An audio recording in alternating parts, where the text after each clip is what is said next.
Assalamualaikum warahmatullahi wabarakatuh. Kami dari kelompok 13 mata kuliah Pendidikan Karakter dengan anggota Muhammad Azam Habibi, NIM B2B021038, Dewi Setia Asih, NIM B2B021043, Anis Sulistifa, NIM B2B021057. Kami akan menyampaikan mind mapping mengenai membangun karakter bangsa. Persoalan pendidikan dewasa ini. Dewasa ini, dunia pendidikan di Indonesia mengalami keresahan. Keresahan utama yang dirasakan oleh pendidikan adalah terjadinya dekadensi moral, yaitu kemunduran atau kemerosotan moral. Persoalan ini tidak dapat dilepaskan dari letak geografis bangsa Indonesia dan belum siapnya masyarakat Indonesia menghadapi era globalisasi. Letak Indonesia yang sangat strategis secara geografis membuat Indonesia mau tidak mau mendapatkan pengaruh dari luar, seperti kebudayaan dan peradaban dunia yang sangat gencar. Letak Indonesia yang strategis serta bentuk negara Indonesia yang terdiri dari pulau-pulau bukan tanpa kelemahan. Hal ini menyebabkan Indonesia rentan mendapatkan ancaman dari luar, serta kuatnya pengaruh luar yang lebih agresif. Pesatnya kemajuan teknologi memicu masuknya berbagai bentuk budaya luar yang sangat pesat. Jika tidak diiringi dengan kesiapan dan kematangan untuk menghadapi dan mengelola pengaruh luar secara bijaksana, akan berdampak pada kemunduran bagi generasi muda. Generasi muda lah yang sangat rentan dengan gencarnya pengaruh budaya luar karena angkatan muda lah yang memiliki potensi untuk dipengaruhi. Membangun karakter bangsa. Dasar membangun karakter bangsa. Pancasila mampu melahirkan persatuan dan kesatuan Indonesia yang memiliki heterogenitas suku, heterogenitas agama, heterogenitas budaya. Berdasarkan gambaran tersebut, maka sudah selayaknya jika pendidikan karakter harus digali dari landasan ideal Pancasila dan landasan konstitusional Undang-Undang Dasar 1945. Penguatan karakter generasi muda. Generasi muda adalah the leader of tomorrow, atau pemimpin masa depan. Di tangan kaum mudalah nasib sebuah bangsa dipertaruhkan. Kemajuan bangsa pada masa depan bergantung pada kualitas generasi mudanya.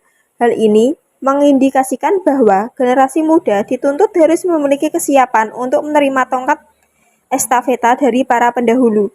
Sejarah panjang bangsa Indonesia telah mengisyaratkan betapa pentingnya peran pemuda dalam setiap proses pembaharuan dan kemajuan bangsa. Pemuda menjadi sentral perubahan bangsa, menjadi aset bangsa yang sangat mahal. Bila terjadi kegagalan dalam mencetak generasi muda yang siap, hal ini berarti telah terjadi the lost generation, atau angkatan atau generasi yang hilang. Penyiapan generasi muda tidak dapat dilepaskan dari konsep pendidikan diterapkan, yang melalui kurikulum yang disusun. Pendidikan memberikan dapat kontribusi yang sangat berarti bagi kualitas generasi muda. Membangun karakter 4 pilar kebangsaan. Tujuan dari pembangunan karakter adalah untuk mengembangkan karakter bangsa agar mampu mewujudkan nilai-nilai luhur Pancasila.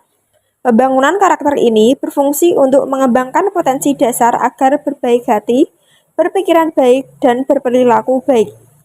Memperbaiki perilaku yang kurang baik dan menguatkan perilaku yang sudah baik, serta menyaring budaya yang kurang sesuai dengan nilai-nilai luhur bangsa.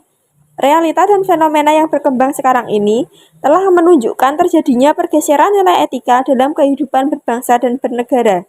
Beberapa indikator yang dapat kita cermati adalah dengan terjadinya keperosotan akhlak dan degradasi wawasan kebangsaan, seperti tercermin dalam perilaku yang lebih mengedepankan nilai-nilai individualisme, pragmatisme, dan liberalisme, hedonisme yang berdampak tergerusnya nilai-nilai gotong royong, musyawarah mufakat, toleransi, persatuan, dan kesatuan.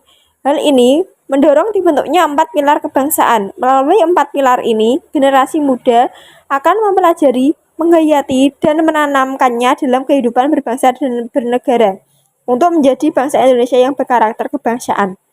Hakikat pilar bangsa. 1. Pilar adalah tiang penyangga suatu bangunan agar bisa berdiri secara kokoh. 2. Bila pilar ini tidak kokoh atau rapuh, akan berakibat robohnya bangunan yang disangganya. 3. Pilar memiliki peran yang sangat sentral dan menentukan.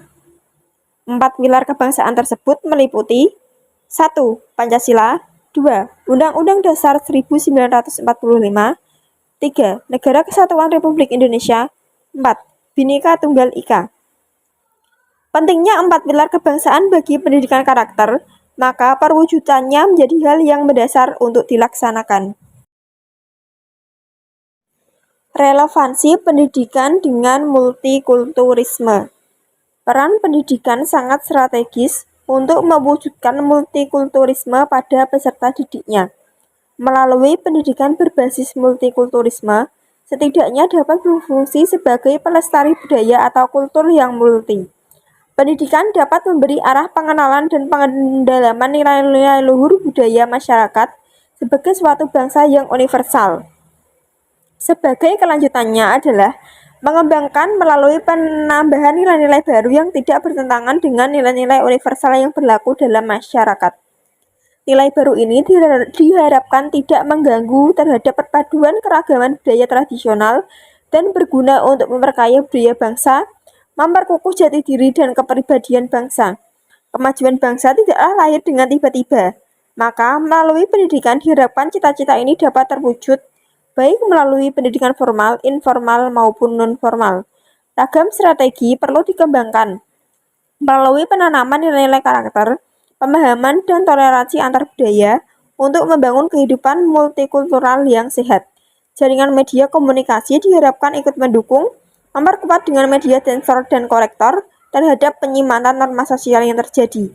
Implementasi model-model pembelajaran dengan strategi dan media yang berbasis budaya bangsa dan potensi sumber daya alam bangsa Indonesia, serta diperkuat dengan kemajuan teknologi informasi, maka akan dihasilkan lulusan yang memiliki kesiapan dan kekuatan untuk memajukan bangsa Indonesia.